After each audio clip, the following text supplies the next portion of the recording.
Welcome to Gospel Glow. Today we're diving into the book of Deuteronomy, chapter 11, where Moses shares a powerful message with the Israelites, a message that still resonates with us today. It's a message about love, obedience, and the incredible legacy we build when we follow God with all our hearts. Moses, standing before the Israelites on the edge of the Promised Land, reminds them of God's faithfulness. He reminds them of the miracles they witnessed, the provision they received in the wilderness, and the love that has always surrounded them. But he also emphasizes the importance of obedience, of following God's commands, not out of obligation, but out of a heart overflowing with love and gratitude. You see, our relationship with God is not meant to be passive. It's not about simply going through the motions.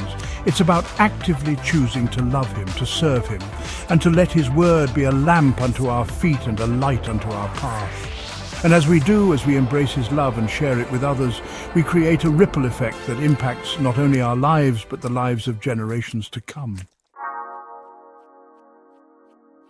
Deuteronomy 11 verse 1 says, "Love the Lord your God, and keep His requirements, His decrees, His laws, and His commands always." Friends, these words are as relevant today as they were thousands of years ago. They are the foundation upon which we build our lives. Loving God with all our heart, all our soul, and all our strength is not a suggestion. It's an invitation to experience the fullness of His blessings. It's about making Him the center of our lives, the source of our joy, and the guiding force behind every decision we make. When we truly love God, obedience stops feeling like a chore and becomes a delight. We find ourselves wanting to please Him, to honor Him in everything we do. We yearn for His presence, we cherish His word, and we seek His guidance in all circumstances. Imagine a garden. When we nurture our relationship with God, it's like tending to the soil of our hearts, removing the weeds of doubt and fear, and planting seeds of faith, love, and gratitude. And just as a well-tended garden flourishes, so too will our lives as we prioritize our connection with the divine. This love we have for God should radiate outwards, touching every aspect of our lives. It should influence how we interact with our families, how we treat our neighbors, and how we approach challenges and celebrate victories. When we face difficult times, and we all do, it's our love for God that gives us strength, that reminds us that we are never alone. It's His love that carries us through storms, that whispers words of encouragement when we need them most, and that fills us with an unshakable hope for the future. So, let us ask ourselves today, how can we deepen our love for God? How can we demonstrate our gratitude for His faithfulness and His unfailing love? Let's make a conscious effort to nurture that relationship, to spend time in His presence, and to let His love transform our hearts from the inside out. In Deuteronomy 11, Moses doesn't just tell the Israelites to remember God's deeds. He paints a vivid picture of their journey. He reminds them of the exodus from Egypt, the parting of the Red Sea, the manna that sustained them in the wilderness, and the water that flowed from the rock. Friends, we serve a God who does not forget His promises. He is the same yesterday, today, and forever. And just as He was faithful to the Israelites, He is faithful to us. When we reflect on God's goodness in our own lives, we can't help but be filled with gratitude. We can look back on moments when we felt His presence, when He answered our prayers in miraculous ways, when He provided for our needs, and when He gave us the strength to overcome obstacles that seemed insurmountable. Remembering these times isn't just about reminiscing about the past.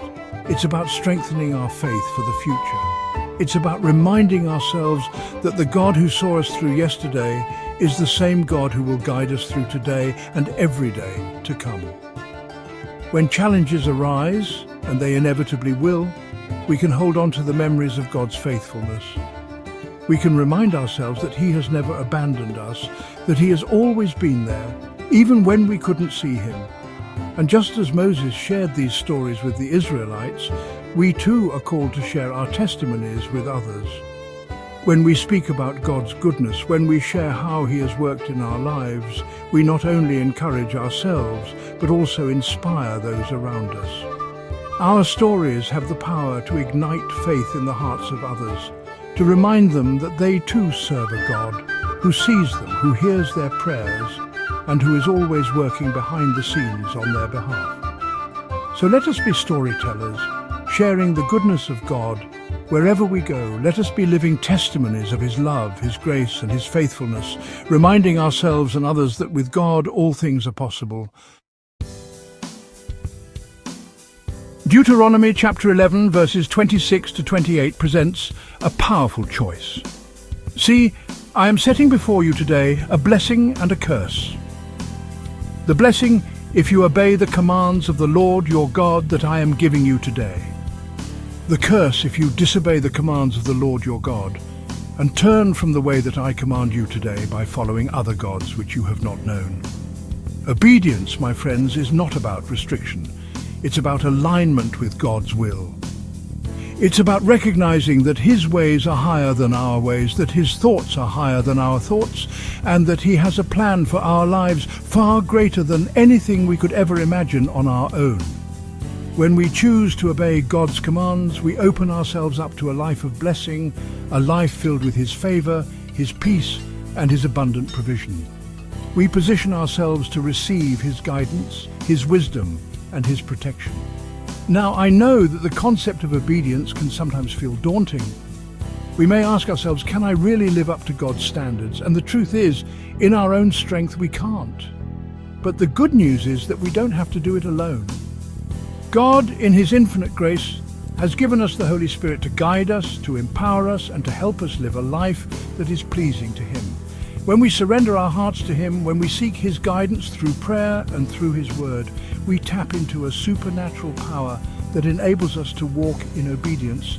And here's the beautiful thing about obedience. It's not about earning God's love because we already have it.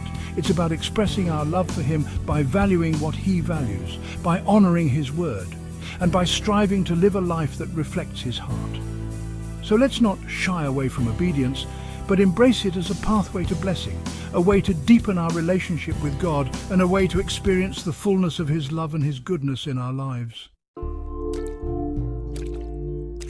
Deuteronomy chapter 11 verse 19 says, "Teach them to your children, talking about them when you sit at home, and when you walk along the road, when you lie down and when you get up."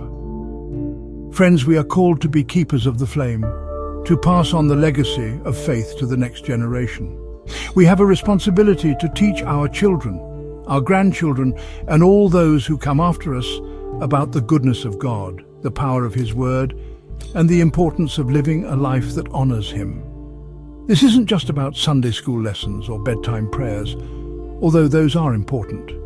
It's about creating a culture of faith within our homes.